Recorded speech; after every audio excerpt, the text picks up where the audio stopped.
Hey, welcome back to Woolf Weekly. You know, last week we started talking about getting real, and we've got several components of that. I got called out a little bit. I talked for 4 minutes and expecting me to explain the whole thing about being real. We can't do that. I'm going to hit little bits and pieces as we go along here for the next several weeks.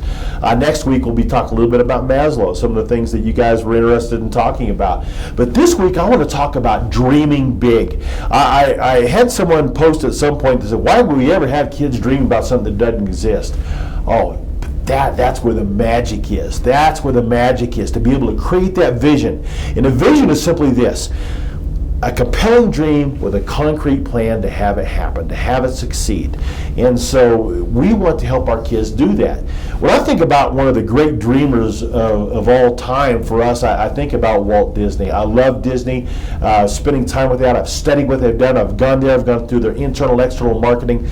Amazing stuff. But Walt Disney, when he started creating a vision for that did not exist. It came out of nowhere. We think about what happened in Orlando. He had this secret real estate company, bought up all the land so he could buy it up cheap, and then all of a sudden he was going to make this unbelievable magic kingdom. We had to create a vision for some people. So what he did was, Florida's extremely flattest state of the union. You got about 15 feet in the air and had these balloons all over where things are going to be. This is where Magic Mountain's going to be. This is where the castle is going to be, and created that vision. So he had the dream, and then he created a plan and he made it happen. Our kids have that full capability. You know, some examples of dreamers I think of. You know, if I would have told some of you parents back in 1990, even 2000, that the world's largest taxi company would own 0 cars, you'd think I was crazy. But then Uber came along. Someone had to dream that up and then have a plan to make that happen. If I were to tell you the world's largest hotel type things, accommodations provider in the world would own 0 property, you'd think I was crazy. But Airbnb, someone dreamed that up, and then they had a plan to make it happen. If I were to tell you 20 years ago that the world's largest movie provider would own 0 theaters and no property, you'd think I was crazy. But then along came Netflix. Someone dreamed it, they had a plan to make it happen. If I were to tell you the world's largest retailer 20 years ago would own 0 stores, 0 property, you'd probably think I'm crazy, but that's Amazon. Even Venmo now, you know, it's one of the most rapidly accelerating means of sending and receiving money now, has 0 banks. If I told you that 20 years ago, you wouldn't believe it.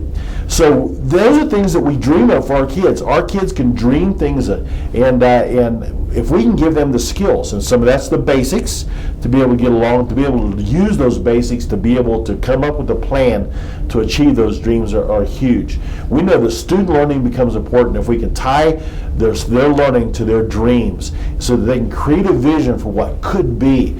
And that means developing that dream and a plan. It means becoming critical thinkers. It means becoming someone who can learn to learn, because there's continually things you're going to have to learn to be able to help those dreams come true.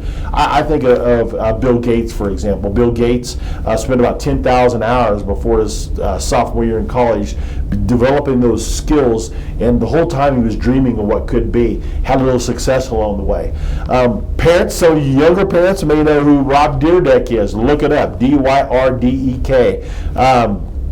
He does Ridiculousness. It's a TV show. But he also has about 16 businesses that he's come up with, and he's kind of ADHD all over the place. But he finds a skill he needs. So he decided one day he wanted to have a shoe company. Spent the next day learning how to run a computer program to design shoes. The third day, he had a shoe company, and it went immediately into black. It's amazing to be able to have a vision, to be able to have a dream, make that happen. You know, even Ben Honeycutt, that was here, one of our teachers at the middle school, when he was in high school, he came up with the dream of building a school in Nepal, came up with a plan while he was in high school and built a school in Nepal. Our kids can do that. If Ben could tell you, if he can do it, all our kids can do that. your kids can do that. We're excited about that. So we're going to keep going. This is just one small portion as we continue to talk about getting real in education here at Woodland Park. Now, though, I'd like to introduce you to Sean Going. Sean is our head of security, and we've got some exciting news about a safety grant that we received and things that we're going to be working on. Hey, Sean, thank you so much for coming today. I'm excited about this grant. $334,000. Lots, yeah. Where did we get that?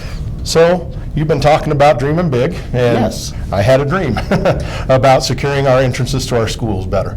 And I went and asked for money from the school district, and of course I was told, we don't have money. So there was a grant that came out through the state, and we applied for the grant. And with a lot of help, I was able to secure some funds for us to You had some pretty good help. You had Stacy. Yep. Working on write it again. Brian was helping come up with some details on that. Absolutely. Ron Stone. Yes. We had some local business come in and help us with that. Yep. And so we're excited. We're going to be able to put some things together. So it isn't just about creating that facade out front with a kind of vestibules Yes. at the high school, middle school, and then kind of some windows at the elementary Yep. to make those things happen.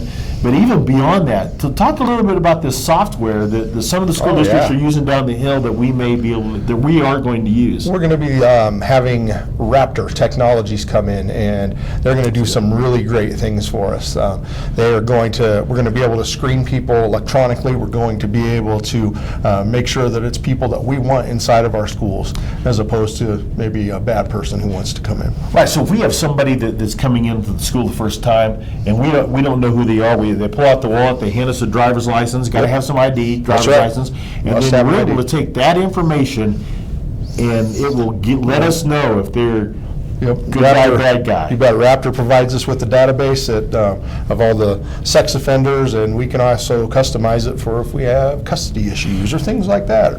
Nice. So we have a sex offender, and all of a sudden it comes up and it flashes red. And what happens then? So then we have a conversation with that person, and we confirm that it's actually the person that we're talking to. So then we're going to have to do some training with some of our people who are up front and working on their people skills and getting them used to. We're going to have a conversation. So they will send an alert to not only myself, but the principal of the school, the administrative staff for the building, and then the school resource officer that's responsible for that building. It just sends it out. Everyone gets it at once. Yep. So we're excited about that. Yep. And so we continually work hard on making our schools a safe place. We don't want to be Shawshank, but at the same time, we want to make sure that we're taking care of business and making sure that the right people in the building and they are where they're supposed to be. So Sean, thank you so much for all the work you've done on that. Absolutely. And we'll be working hard this summer, put it together. Get out your hammer. Yeah, exactly. I'm there. Okay, All good right. deal. Hey, thanks for tuning in to Woolf Weekly. We'll catch you next week.